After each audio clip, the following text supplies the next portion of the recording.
hello ඉතින් මගේ channel එකට ඔයා ඉස්සලාම එකතු වෙලා මගේ වීඩියෝ එකක් ඉස්සලාම බලනවා නම් මං ආරාධනයි. ඉතින් මගේ channel එකට ගිහලා මගේ වීඩියෝස් බලලා subscribe කරලා මාත් එක්ක එකතු වෙන්න පුළුවන්. ඉතින් ඉස්සලාම කියන්න ඕනේ මේක තමයි මගේ YouTube එකේ first long video එක. ඉතින් මම මීට කලින් short videos විතරයි YouTube එකේ upload කරලා තියෙන්නේ. ඉතින් මට හිතුණා long video එකක් කරන්න. අද ස්ටඩි බ්ලොග් එකක් තමයි අරන් ආවේ. දැන් නම් වෙලාව 10:28යි. ඔයගොල්ලන්ට පේනවා ඇති. sorry 10:28යි වෙලාව. ඉතින් එකමාර වෙනකන් පාඩම් කරන්න තමයි හිතාගෙන ඉන්නේ. මට රෙකෝඩින්ග්ස් වගේක් තියෙනවා. ඒ ටික බලන්නත් ඕනේ. ස්පීකින් ප්‍රැක්ටිස් තියෙනවා. ඒ ටික කරන්නත් ඕනේ. ඉතින් අපි let's start.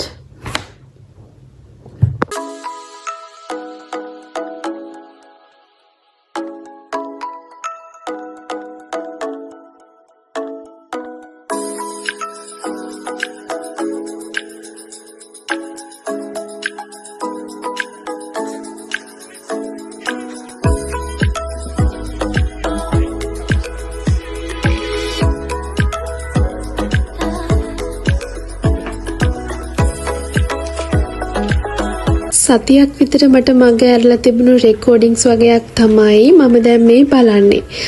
ඉතින් පැය දෙකෙන් නම් ඒව කවර් කරන්න බෑ. ඉතින් පුළුවන් විදිහට ඒ ඔක්කොම ටික කවර් කරගෙන යනවා. මට රෙකෝඩින්ග්ස් 4ක් තිබ්බ බලන්න. මම මේ රෙකෝඩින්ග්ස් 4න් දෙකක් බලලා ඉවර කරා.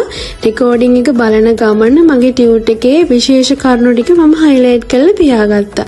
සාමාන්‍යයෙන් මම රෙකෝඩින් එකක් බලන ගමන පාඩම් කරන්නේ නැහැ. අර ඒක මට සෙට් වෙන්නේ නැති නිසා මම එහෙම කරන්නේ නැහැ.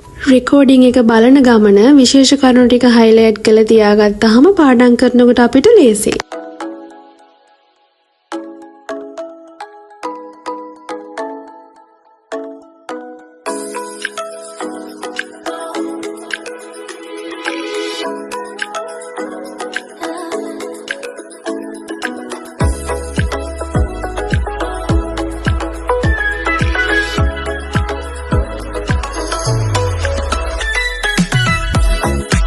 දොළහයි පහයි මං හිතන්නේ 12:06යි වෙලාව. ඔයගොල්ලන්ට පේනවද දන්නේ නැහැ. 12:06යි වෙලාව. රෙකෝඩින්ග්ස් ටික නම් ඉවර කරගත්තා. තව පැයක් තියෙන නිසා චූටි බ්‍රේක් එකක් අරගෙන විනාඩි 10ක වගේ බ්‍රේක් එකක් අරගෙන ඉතුරු පැයත් අදින්න තමයි වෙන්නේ. සාමාන්‍යයෙන් එක දිගට වැඩ කරන්න අමාරුයිනේ. ඉතින් මට නම් ඇත්තටම මේ වෙලාවේ මහන්සි. ඉතින් මම විනාඩි 10ක් විතර පුංචි බ්‍රේක් එකක් අරගෙන තමයි ස්පීකින් ප්‍රැක්ටිස් එකට ගියේ.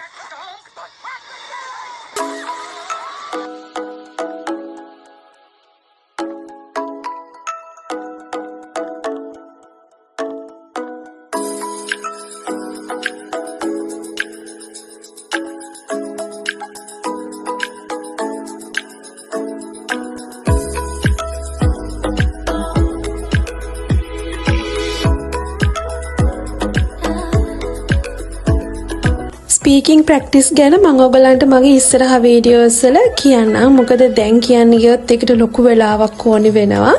ඉතින් මගේ ඉස්සරහා වීඩියෝස් වල කියන්නම්. ඉතින් අනිවාර්යෙන් මගේ වීඩියෝස් බලන්න. ඒ වගේම තව පුංචි දෙයක් කියන්න ඕනේ. මගේ first long වීඩියෝ එක නිසා අඩුපාඩු ගොඩක් ඇති. ඉතින් ඒ ඔක්කොම හදාගෙන අපි තවත් ලස්සන vlog එකකින් හම්බෙමු. එහෙනම් ගිහින් එන්නම්. ඔයාලා සතුටින් පරිස්සමින් ඉන්න.